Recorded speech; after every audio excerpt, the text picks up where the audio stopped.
Welcome to another exciting edition of The Locker Room on Voice of the People Television. My name is Uche Agu. And of course, I'm not a Liverpool fan. That's exactly why I'm definitely going to be doing this with my guy here in the studio, Afis. Good evening. I like that. You're not working alone. Yes, I'm not working alone. Exactly. You caught that. There are some clubs that are working alone, actually. Exactly. And yes, Maiwa joins us virtually. And all right, Maiwa, good evening. How are you doing, Kechuku? How are you doing? Your team, they've been working alone. They worked alone into 3 different goals. And I hope you fire Ruben Amorim quickly before Ruben Amorim fires you. But in any case, it's a good morning to talk football.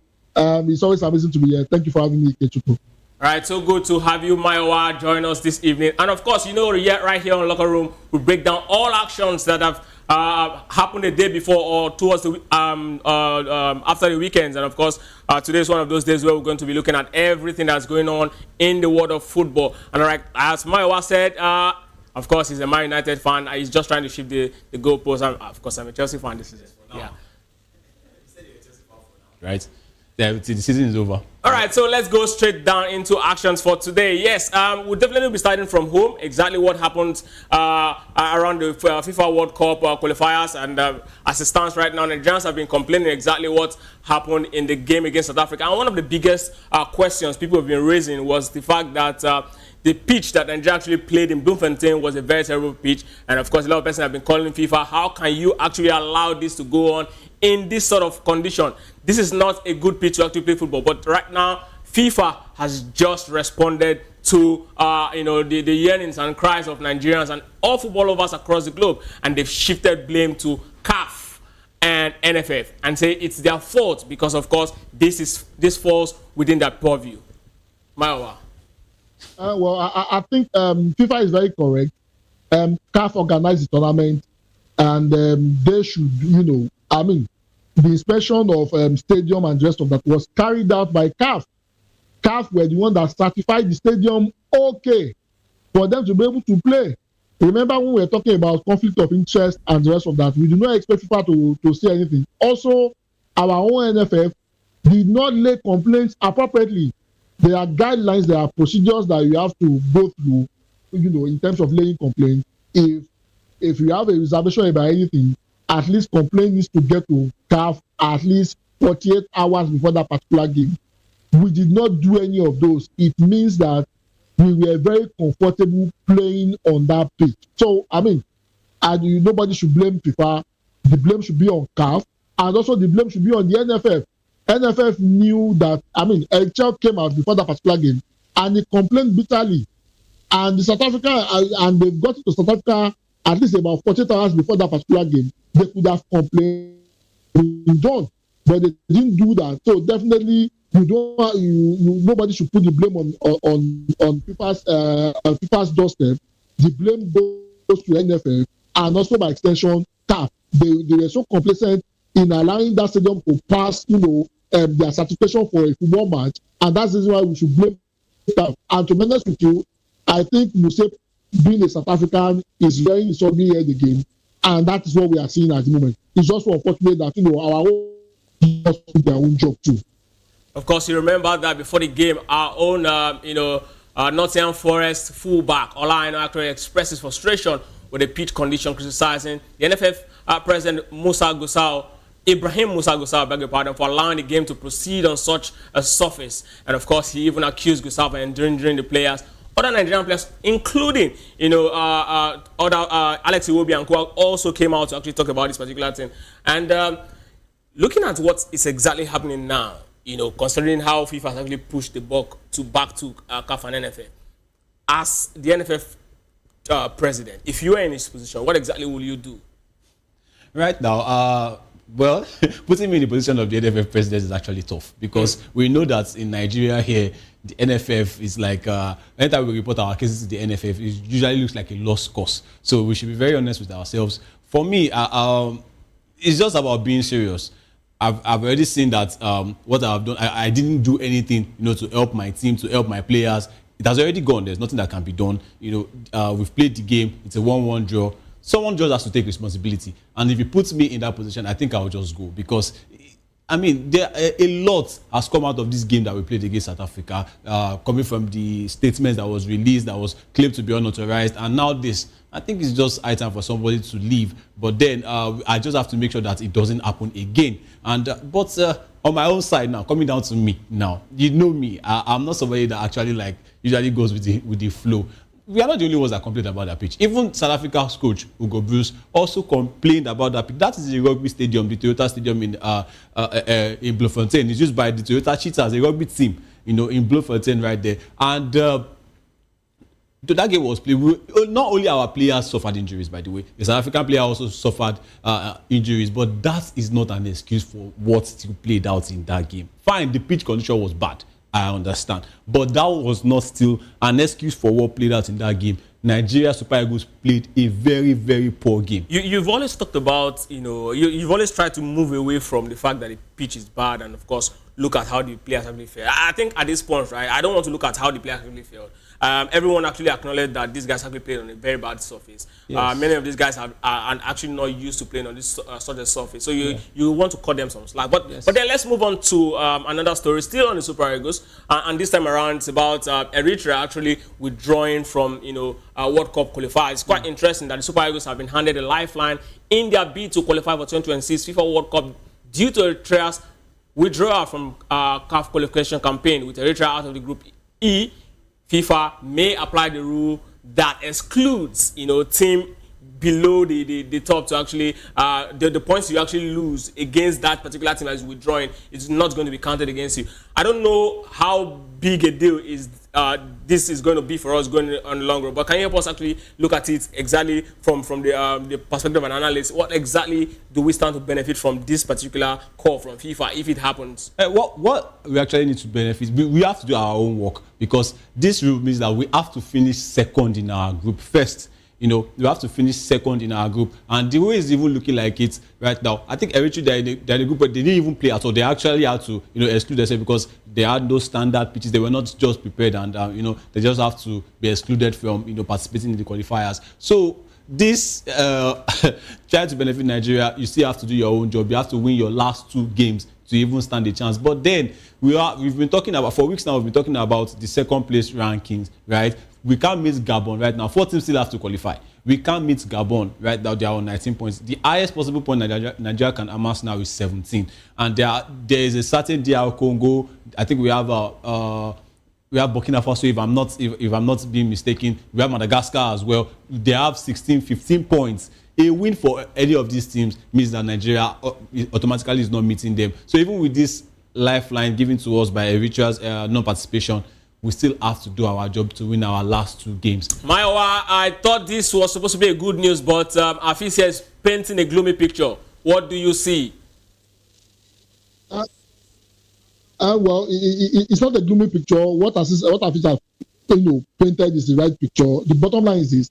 I think we should take our mind off the World Cup. The other teams, we have teams on 19, 18 points who are still struggling to know if they will qualify or not.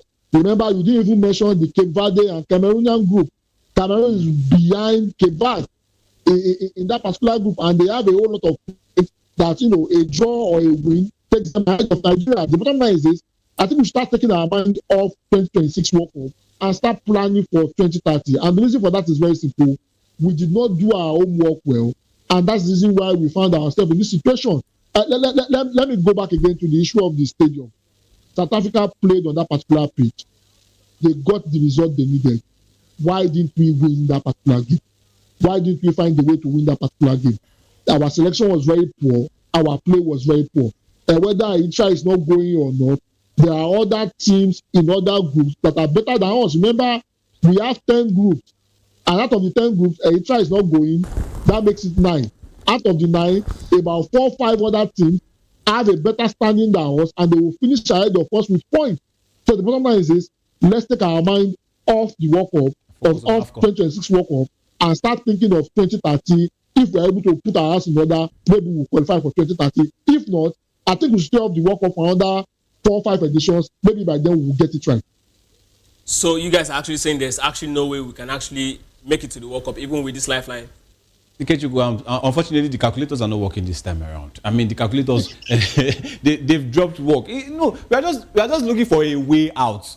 We did do our jobs. Now, who are we even blaming? We are going from poor pitches and to Richie not being participating in the World Cup qualifiers. Okay, when we were in Nigeria to play on a better pitch, did we get the results? Only one home win so far in these qualifiers. Out of a possible how many games? 5 games. I mean, we still have one more home game. Is it even sure that we are still going to win that game? I mean, we should just be preparing for the AFCON next that is happening next in Morocco. Not now, not the World Cup. I mean, right now, the more serious teams have qualified for the World Cup. The unserious one, the African giants, the unserious African giants should go back to the drawing board that he has been going back to since I was born and should go and do something there.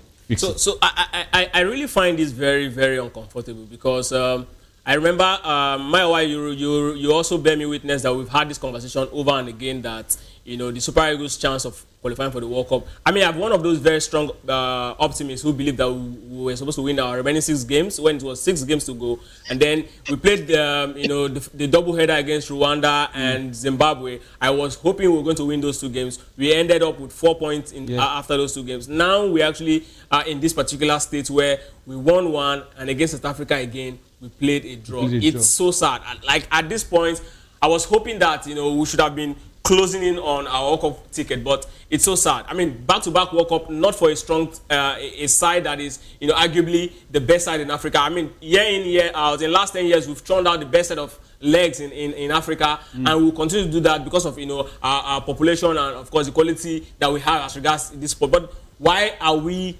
struggling? What exactly is the problem when it comes to, you know, I mean, we've qualified for the Nations Cup, right? Yes. It was very easy for us to make it through, scale through to the Nations Cup. So why is it why are we struggling to go to the World Cup? Last Nations Cup, we got to the finals. Yes. We didn't go to the last World Cup, but we got to the last Nations Cup finals. Now again, we are going to the Nations Cup again. What exactly? I mean, it's the same set of players that are playing this qualifiers. What exactly is it that comes on these players when they actually? I also want to join the question before we move to Biowa. What is? I'm asking you. Oh, yeah. Yes, I'm asking you. What's the difference between Yes, I'm asking you. It's because of the standard we set for ourselves now. No. These players have looked like, okay, the AFCON matters more than the World Cup. Oh no! Because every footballer wants to go to the World Cup. But it's not looking like it now. Apparently, it's not looking like it in the minds of the players because they feel like okay, if I still play within the shores of my continent, it's still better than going to the World Cup. Because if you know the importance of the World Cup, the importance of how the World Cup is to you as a footballer, some of these players are in their prime. Look at the certain Victor Osimhen, 2030. How old will he be by 2030 to go and be playing World Cup for Nigeria? And his legacy will go because they will ask you, did you play at the World Cup for your country? Did you represent the country at the highest level? No, I represented my country at AFCON. Even at the AFCON, wait till they play. So that's the players know. They know in their heart of hearts that this is what we should do. But they are not doing it. So they feel that they want to be local champions. They should be the local champions now. But this question, performing very well at the Nations Cup qualifiers and hopefully at the World Cup qualifiers, it begins to feel like Manchester United player that does so well anytime they leave the club. What's going on? Are we being infected? Well, I don't think we are being infected. But in as much as, you know, we need to hold our players to our standard. Our players need to deliver. I think it would be very unfair for us to lay the blame solely on the feet of the players. What did the other teams in that group, what did they do?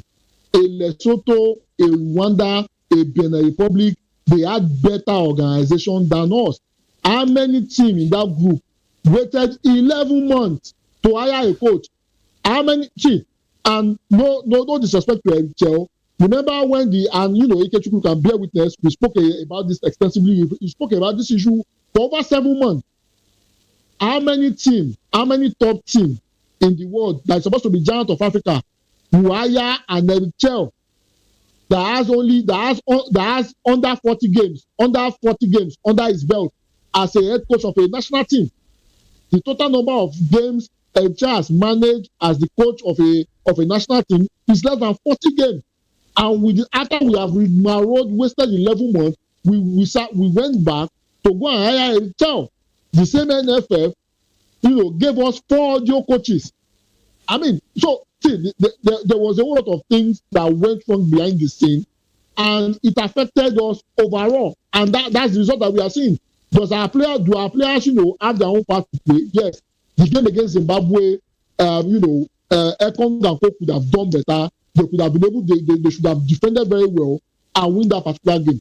However, things started going wrong from the NFF. So before we come to the players, we have to go back to those who are taking care of our football, who did not do a very good job. The same NFF did not know that there's a conflict of interest in the group that they are in. They didn't see anything. So let's leave the players alone first. The NFF started this, the players completed it. Well, it's actually shameful to hear that Lesotho are a better organization than the Super Eagles. But he's right. It's shameful to hear, but he's right. Well, I mean, it's really, really sad. As much as I sometimes look at the Super Eagles, I feel so sad because I know the quality of players that we have. I know how these guys put in the work for their club. I just hope that, I just wish rather that we had that half of the structure that these guys enjoy at club level. I mean, these guys would have done something huge in Africa. But away from that, let's go straight to the Under-17 World Cup, right? I mean, sorry, Under-20 World Cup, right? The Under-20 World Cup. Maya, you recall that after the Under-20 Nations Cup, conversation started coming up about a possible disband of that particular team. And then we had a conversation. In fact, the coach, Zubero, at that point, also said it after that game against South Africa that, a good number of players that play this particular qualifiers, which is the Nations Cup of the Under-20, will not be part of the World Cup. But yes, the story is the chicken has come home to roast, like they say. The coach, Ali Zubero, has announced the final 21-man squad for the Nigeria's Under-20 team. That's the Flying Eagles for 2025 Under-20 World Cup in Chile. Notably, 16 players from the Under-20 AFCON squad have been dropped from the team. Where will they go from here? Yeah, see, the thing is, I think that's please, before you answer, let me ask you: is this how it's done elsewhere, where a team fails to, win the AFCON at the Under-20 level or Under-17 level, and then you have a total different team within this short span of about 3 or 4 months? The big question, why I'm asking you this, is that if this is how it's done, why can't you just pick this set of guys that you feel are better to go to the World Cup to actually pursue the Nations Cup? Well, in as much as it looks harsh, I think what the coach did is very correct. See, it's not the dropping of the players that was the issue. Yeah, can you hear me? Yes. Yeah, it's not the dropping of the player that was the issue, but it is the performance. The performance in that tournament was very terrible. Apart from our 15-year-old goalkeeper, Akot, that clothed himself in a bit of glory, every other player in that team, majority of them, failed to deliver. And to be honest with you, if they are gone to Chile, they would disgrace the country. And that's just the honest truth.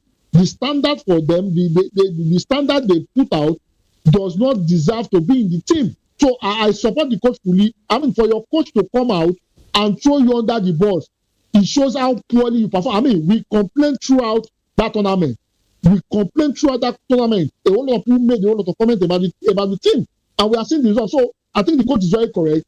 16 of them is not good enough, and they deserve to be dropped. I would rather have new players that, give a particular standard. Even if you don't win, play very well. That was the problem. They never had any chance to show any potential that they are ready to do anything fantastic for Nigeria. So I support the coach. It's a good one that is dropping them. Whatever the result is in Chile, we just take it like that and let's move on from there. That's when we'll be able to build a team with players that are ready to build a national team with us, to build a future with us, not players that are just there and they can't even deliver at their age group. I was so disappointed in that competition, in the players that went to that competition. So I suppose very fully, it's a good decision. It's a good,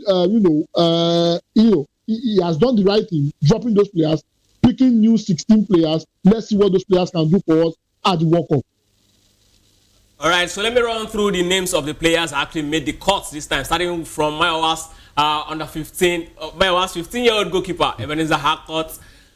From the goalkeepers, Ebenezer Harcourt, Clinton Ezekiel, Rufai Abubakar, and from defenders, we're looking at Daniel Bamei, Marvelous Abrovosi, Alanta Azuka, Akinyele Mohammed Olamide, and of course in the midfield, Isaac Israel Ayuma, Emmanuel Ekowoche, Mustafa Kamaldeen, Daniel Daga, Awa Ibrahim, Nasiru Salihu, Achichi Osea, Sani Solomon, Tahir Maigana, Barabo Arehi, and the forwards, Charles Agaba, and on and on.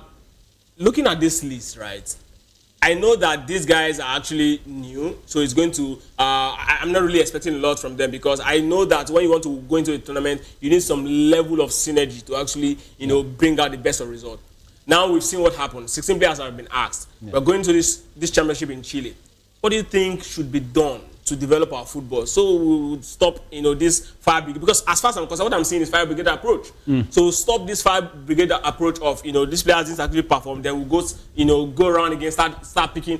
How do we create a proper talent pool that would ensure that we get the best set of legs that will go all the way from, the Nations Cup to the World Cup every single time? Even if you're going to make few adjustments, I mean, it shouldn't be 16 is so huge. But I agree with Mayowa, because those 16 players, I mean, the coach must have seen they didn't actually perform. I was even expecting that it was the old squad at the AFCON that was going to be, I mean, 16 is almost the whole. Yeah, it's almost the whole squad. Yeah, but I was expecting, save for the goalkeeper Akot, actually. I think the other players should have just been disbanded, and let's look for. I think the names I recognize there is Parabo Ahiei, Bamei, the defender, and Hakot. I mean, the rest are basically new players.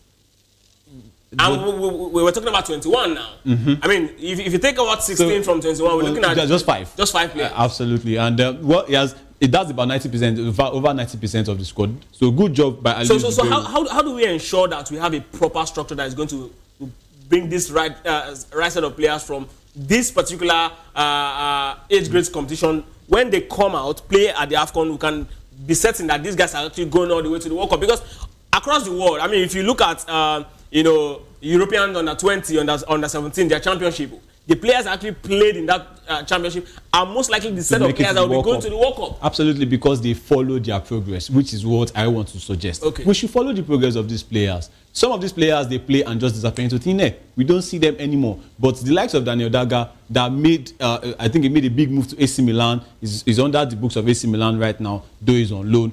Players like that. And another thing is we have to come back to the administration. You understand what I'm saying? Because the administration also, these players that have played for us, why are we not monitoring their progress?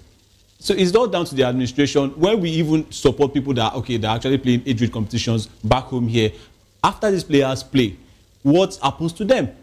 So I think it's all down to our administration. Now let's follow the progress of these players, not just that, we'll look at it like, we already have a set of players. At the end of the day, we ignore these players that have actually done well, maybe at the African Championships, then we'll go and call in players that are playing abroad. We have to actually look at the players that have negotiated, the AFCON or other age competitions, then monitor their progress, keep them together. That's if they actually played well, because a team that didn't play well, just like what these guys did at the under 20 AFCON, it should be disbanded actually. But if you see that these players, they played the tournament and something came out of it, you should keep this crop of players, because that is actually what is happening, abroad, just like you said. But this is like a long-standing disease in Nigerian football. We fail to keep these players together, and except our admin do something in keeping these players together, monitoring their progress, and make sure that you have negotiated the AFCON, you can do so at the World Cup. Keep the team together, keep the core of the team, the soul of the team together.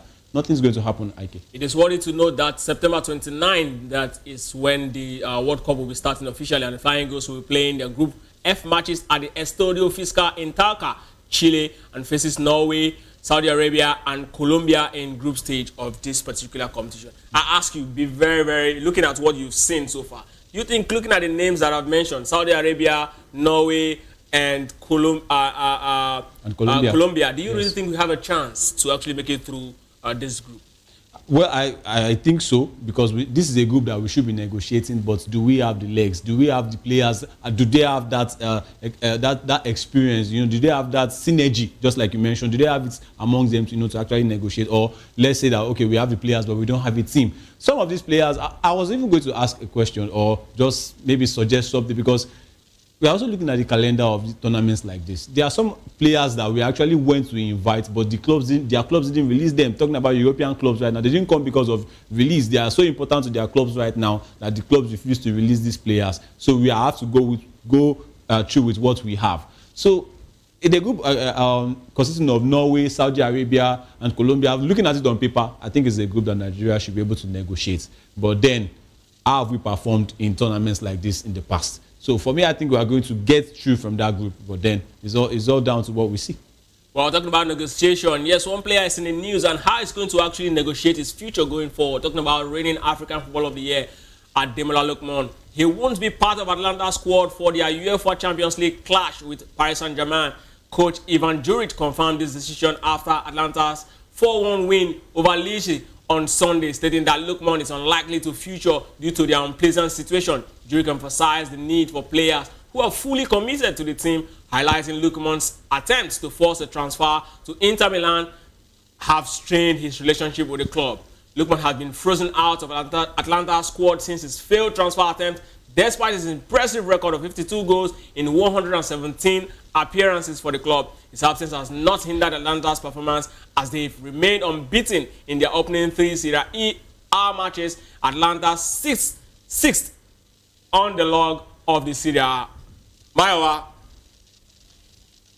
I'm not saying this because I'm in Nigeria. Well, I'm not saying this because I'm in Nigeria, but I think this is too much for Lookman to actually handle. I think the club is really overstepping their bounds at this point. I mean, I quite understand the business angle where Lookman is their commodity. They decide to sell if they want to, and the way he actually went about it was a little bit, too much on his own part. But then I think the season's already started. I mean, the season's already begun. I think they should have actually looked past that phase. And I mean, why freezing him if you don't want him in the squad? Why don't you just sell him? Well, it's very simple, and I will give you something from the corporate world. If you want to go against your boss, if you want to go against your employer, ensure that you win. If you don't win, you'll be at their mercy. And it's very simple. Ademola Lookman should have solved the disagreement in the boardroom. I've said it consistently. The move he made was a very bad move. He had very bad advisors, and they advised him wrongly. The moment you hand in your transfer request, the moment you go that route Ademola Lookman went, you have to. It's a must that you must win. You must leave that club. If you do not leave, the relationship does not go back to where it is. And a lot of Nigerians might come at me, a lot of Nigerians might come at me and say, I'm not supporting Nigeria, I'm not supporting Ademola Lookman and the rest of that. But the bottom line is this, what Ademola Lookman did was wrong. And what Atlanta are doing right now, they are within their right to do it. It is surplus, it's a bad vibe in the dressing room. If they integrate him into the team, it will encourage other players to revolt. So it is good that they are forcing him out, let him be training on his own. Without him, Atlanta is doing fine. That is what Ademola Lookman should have remembered. If I were Ademola Lookman, I will find a way to meet with the owners of the club and come to a reasonable resolution so that I can begin to play football and so that I can begin to play football to ensure that my stock continue to rise. He's a very fantastic player, but if he continues to fight with the club, I think he will win. He will not win. At the end of the day, his stock will drop. You will see a club like Lecce or Monza coming for him when he has no value again. His value continues to rise if he is able to resolve the issue and continues to play for Atlanta, because as it is, Atlanta will never let him go because of the wrong move he made. So Ademola should just go and find a way to resolve this issue in the boardroom. But as far as I'm concerned, Atlanta, they are very right. They are within their right to treat Ademola Lookman the way they have treated him because he was rebellious, and we are not supposed to do so if you are under a contract. Yes. I don't know why my wife sounded like a man from Bergamo, but for you, I mean, is this not too much? So next thing I will agree with what he has said. Well, at the same time, I will see it as a step too far from. You know why I asked if this is not too much, right? Yes. The thing is, if you look at the whole issue, he wanted to make a move. The money was right there.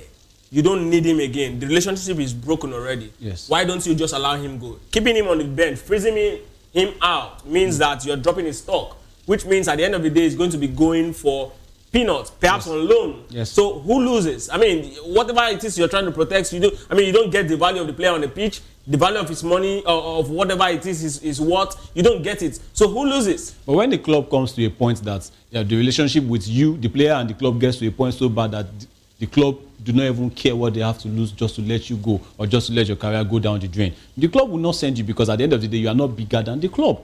For me, where I'm just seeing it as a step too far from Atalanta is that this, at the transfer window has already passed, is locked. But my another question is, has Lookman actually taken that step to resolve whatever is happening between them? Has he gone to Atalanta to actually try to resolve whatever happened between him and the squad? Because it's so funny. This is not even the manager that he has issues with. Absolutely. This is somebody that is coming from the Premier League. This is a new manager. This is not a manager issue, right? The manager he had issues with was Gasparini. That was an entirely on the pitch problem. But it's all part of it. No, it wasn't. That was just on the pitch problem. But why is the new manager having issues with you? So the new manager is actually taking the side of the board. Whatever it is the manager is doing now, this is his employers. He has to. That's what I'm saying. Whatever it is the manager is doing now, yeah. I think it's coming from the hierarchy saying this guy should be punished because he hasn't actually taken the step to go to the board and resolve their issues. Where I would just actually want to fault Ademola Lookman is this is a new era of football. This is 2025. Gentlemen agreements don't work in football anymore. But it worked with Isak. It worked with Isak. Isak said there was a gentleman agreement. Did you see how long they dragged it before? But it worked eventually. That's what we were saying. But it took a long time. It doesn't matter. It wasn't taking the step of Alexander Isak. How? It wasn't taking the step. Did he come outside to be rebellious and say, okay, I want to make the move? No, he said it. He just kept quiet. He did exactly what Isak did. He revolted. He wrote on his Instagram handle, if I'm correct, he said there was a gentleman agreement that was breached, and he went away. And exactly what Isak did, Isak said, I'm not going to play for you again. The relationship is broken. I want to leave. Then maybe the club doesn't see you to bring as much value. A lot of people have been coming out to blame Atalanta, saying that we were a day before Ademola Lookman. Who was Ademola Lookman to before they came rescuing him? This is the same Did issue. you win a trophy? This is the same thing. Thank you, Mayowa. They rescued his career. This is the same issue, Mayowa. If we talk about players winning trophies, right? Yes. I mean, we're not going to take away Ademola Lookman's influence in that Atlanta's victory. The same influence was the same influence the goalkeeper had, Skamaka had. No. I can mention 10 players He was their best player. He scored the hat-trick in the final. No, he was their best player that season. How was he the best? How was he their best player last season? Who was Atlanta's best player? Mayowa, who was their best player that season? No, definitely, it was Ademola Lookman by far. Not by far, Mayowa. You know why I was saying this? That was Skamaka. Skamaka was the one that did that job against Liverpool. Oh, come on. Wait now. How many of their players made the top 20 Ballon d'Or rankings? How many of them? Because that was basically his performance in the final. We know how these things run. Final performance cannot give you a Ballon d'Or ranking. Who told you that was a record? Tell me one player that final performance gave a Ballon d'Or ranking. That final performance just tapped off. Ademola Lookman has been coming all through the season for them. The fact that you are even the best player does not mean. It does not mean if a club wants to get rid of you, even if you are the best player, they will get rid of you. We can be having a conversation of even if you are the best player. I agree with you on that. What I'm saying is he was the best player that season. And see, Mayowa, you also know that what happened with Victor Gyökeres, it's not different from what happened with Victor Osimhen. But then these guys actually end their moves. Nigerian players got stopped. What is wrong? This is not all about Nigerian players. I'm just trying to let you know that gentlemen agreements don't work. But it works with these guys. Gyökeres said there was a gentleman agreement. What's his name? Ikechukwu, did they have it easy?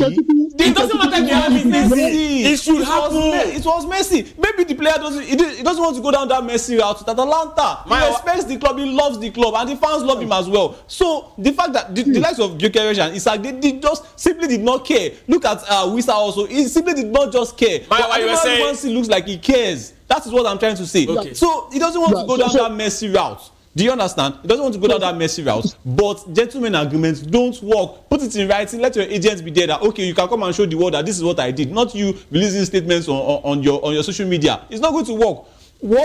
This is what we did, oh. This is what I signed with my agent, oh. This is what the club said. Put it in writing and let us see it. Not you coming out to say I had an agreement with the club. I have respect for the club. The club has no.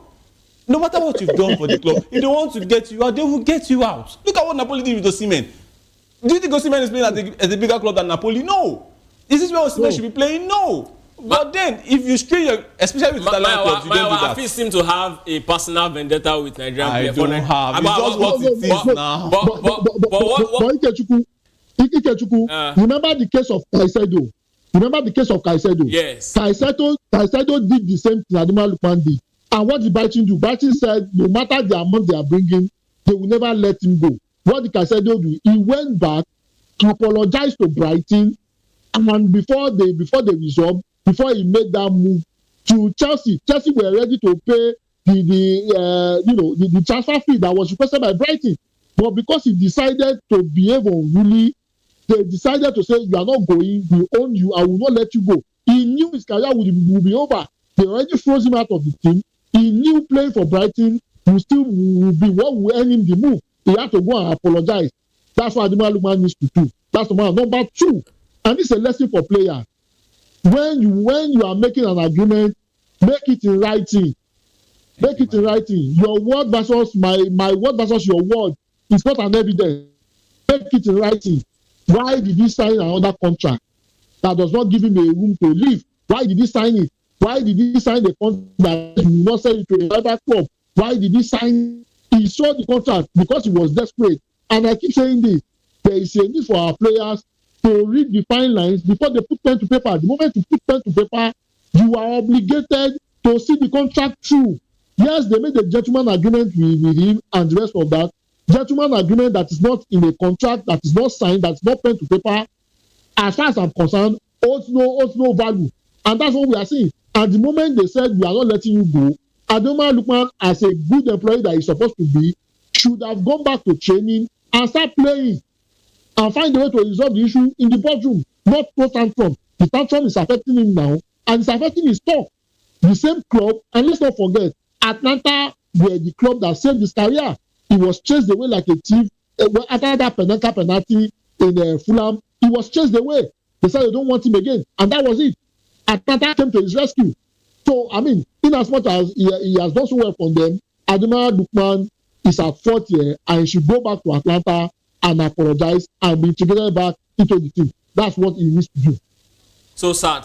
I mean, let's move away from a player who's gotten a broken relationship with his club to a player who is who is about to start a new journey at its football club. And we're talking about Chrisantus Uche, who's just joined Crystal Palace, and the manager Oliver Glasner has revealed that the new signing, the Nigerian midfielder will play as a number 10 for the team. Glasner expressed confidence in Uche's versatility, stating he can play all three attacking positions. Uche reportedly feels more comfortable in the number 10 position, which aligns with the coach vision. Glasner compared Uche's role to that of Ismaila, suggesting that players excel when they have space to attack. Glasner assured that Uche will receive support from the team and staff to improve and make significant impacts with JP and Eddie Nketiah as the team's number 9s. Uche's roles will be crucial in providing physical presence from the number 10 position. When Uche was about joining Crystal Palace, yes, one of the few things I said was that it's going to be a very good addition because, I mean, now that Eze has actually vacated that position, this is the man that's going to be occupying that position. But how much of an impact will he have in that particular team? I mean, Eze's shoe seems to be too big to fill. But do you see Uche filling that shoe? Well, why not? I do see him filling that role because of his skill set. I mean, when he broke out as Getafe, people were looking at him like, what kind of... He broke out scoring goals, but people did not really see his impact in that number 10 role. And even at the beginning of this season, in his first 2 games for Getafe, he got a goal and an assist. So I think that he has that physicality, he has the skill set to play in the Premier League because, even for his height, he's a physical player, and we all know the Premier League. If you are not physically fit, you can't really excel in the Premier League. And for his role as a number 10, he has that eye for goal. He can give those determining passes. He is a good ball carrier, and he's actually physically strong. He's fit. So I think that he's going to do well. Maybe he should not see himself as an easy replacement. He should just see himself as Christantus Uche, somebody that wants to make his own mark, for Crystal Palace. And Crystal Palace is actually the club to do it, because he has good players with him. Maybe not the world beaters, but then he has good players that even Eze himself played with the likes of Ismail Assar, the likes of John Philip Mateta. I think they cannot combine and give play to Uche's strengths, and they will get to where they want to get to, realistically. So I think that it's not going to do so bad for Christantus Uche, but then he should not see himself as trying to fill Eze's boots.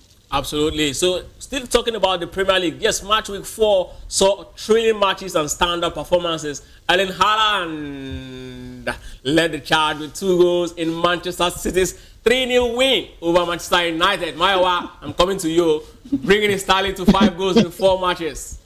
Meanwhile, Mo Salah scored a stoppage time penalty for Liverpool's win over Burnley, preserving their perfect record and pushing him to 4th on the Premier League's all-time scoring list with 188 goals. I don't know if he's going to ever close that gap, but Alan Shearer did a lot of work. But then Arsenal dominated Nottingham Forest 3-0 with new signing Noni Madueke and Victor Gyökeres, and Eberechi Eze impressing in their debut, while Martin Zubimendi scored a brace. Tottenham also had a convincing 3-0 win over West Ham United thanks to goals from Papi Mata, Sarr, Lucas Bevel, and Mickey van der Van. Other notable results including Bournemouth's 2-1 win over Brighton, Newcastle 1-0 win over Wolves, and Fulham's narrow win over Leeds United. Mayowa, it was disastrous, right? At the Etihad Stadium yesterday. From Manchester United's perspective, how do you think United should have done to actually at least, particularly that third goal was so sad to watch? From United's perspective, what do you think United defenders should have done in that particular to save that third goal? There was nothing they could have done. They played the ball over their head. They played the ball far away from them, and Ireland was in his half. Definitely, they were pressing too high, and definitely that exposed them. Ruben Amorim made a whole lot of mistakes. How do you start an Ugarte in that particular game? Even the ex-Manchester United players that were running commentary in that particular game, the analysts for that particular game even make comments about that. How do you start an Ugarte when you have a Casemiro on the bench? Also, I've said it consistently, I don't think Ruben Amorim is the person to take Manchester United forward. He complained that I'm struggling to hear you. Is it the United defeat that is lowering your voice? His voice has been loud. Your voice was loud. What I'm saying is this. What I'm saying is this. Ruben Amorim is not the guy to take us forward, and that's just it. You complained that the players you had were not your players. Now you've signed players that were your players. We are not seeing the result. The bottom line is this: I think the job is bigger than Ruben Amorim, and I said it constantly. The board of Manchester United made a huge mistake bringing Ruben Amorim in the mid-season, and we are seeing the result. I don't think he has the capability to take the team forward. I'm giving him to the end of this month. I think Ruben Amorim is fired by the end of September if result does not improve. I don't think result will ever improve.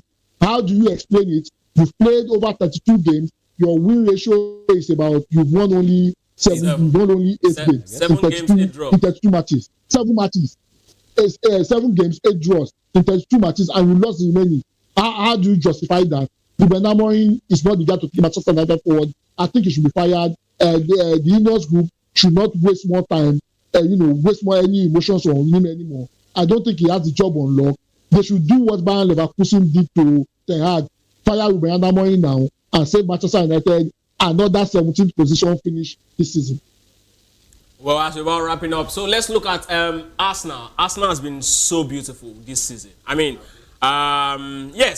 They've shown strength. They've got a couple of players injured, winning 3-0. Arsenal that I know before with the likes of Odegaard and Saka out, they would have struggled. But it showed that they now have squad in depth and they have that balance. Arsenal look like a team that will go all the way this season. From So against Nottingham Forest, they do have that squad depth. You know, a player coming in, you know, to replace the other player, almost the same quality. Maybe not, you know, basically the same quality of players, but then almost the same quality. But there was the style of play that Arteta is actually bringing. I don't think that Arsenal fans should really be flattered with what happened in that game against Nottingham Forest, because Nottingham Forest were bad. And I think someone actually mentioned it. He said that Nuno Espirito Santo will have done a better job than Andrew Postecoglou in that game, because they're usually a bogey team for Arsenal. They push Arsenal to the limits, but maybe Arsenal just scraped to get wins over Nottingham Forest. But looking at that game, we know Ange ball. It comes with the eye line, and Arteta has actually known this manager. He played against him when he was at Tottenham, and he used the same style. You know, but the question is still remains: how is Victor Gyökeres still actually going to fit into that system? Because are they trying to play to his strengths? How else do you expect him to fit in? He's been scoring goals. That's what he's bought for. But in the 2 games where he didn't score, he looked anonymous. He was just there. Even this game that he played against Nottingham Forest, aside the goal, he looked a bit anonymous. Nobody cares about what he does on the field. If he puts the ball behind the net, that's good for everybody. I understand that, but he's looking lost. He's looking lost. Well, are we not supposed to cut him some slack? I mean, this guy was not part of Arsenal's pre-season's plan. I mean, he joined when the season is already on. And a good number of players who would have actually made it a lot easier for him are actually struggling with injury. So perhaps if the team comes to full strength, you know, with time he's going to gel with the team. And I mean, he's going to find his place. For me, I think it's down to Mikel Arteta, because having this kind of squad, looking at from the outside looking in, you have a squad that can take you to titles. But are you really playing to the strength of that squad? The game against Liverpool, a Liverpool whereby we know that they have the perfect start to the season, but they are struggling defensively, and you started 3 defensive-minded players, no attacking threats. I mean, so I think it's all down to Mikel Arteta. His approach now is what will actually either take Arsenal to the promised land or lead him to losing his job. So I think it's not down to just the players alone. It's down to how the manager actually sees them and sees how the season wants to go from his own end. Well, it's so sad that while we're having fun, time keeps skipping. This is the time where we have to say, draw the curtain on this particular episode of Locker Room. It's so good to have you once again, Maiwa. Well, it's always to be here, and I'm looking forward to the Champions League tomorrow. Thank you for having me, Kechukwu. And Afis, what do you expect for tomorrow, your Champions League game? I'm expecting goals, and goals. I mean, the buzz of the Champions League is always very, very interesting to have. So I'm looking forward to big games tomorrow. All right, so this is exactly what we'll be calling it a day right here in Locker Room. Keep a day with us tomorrow. Keep a day against with us tomorrow right here in Locker Room. Up next is Political Lens with Chukwuma Okoro.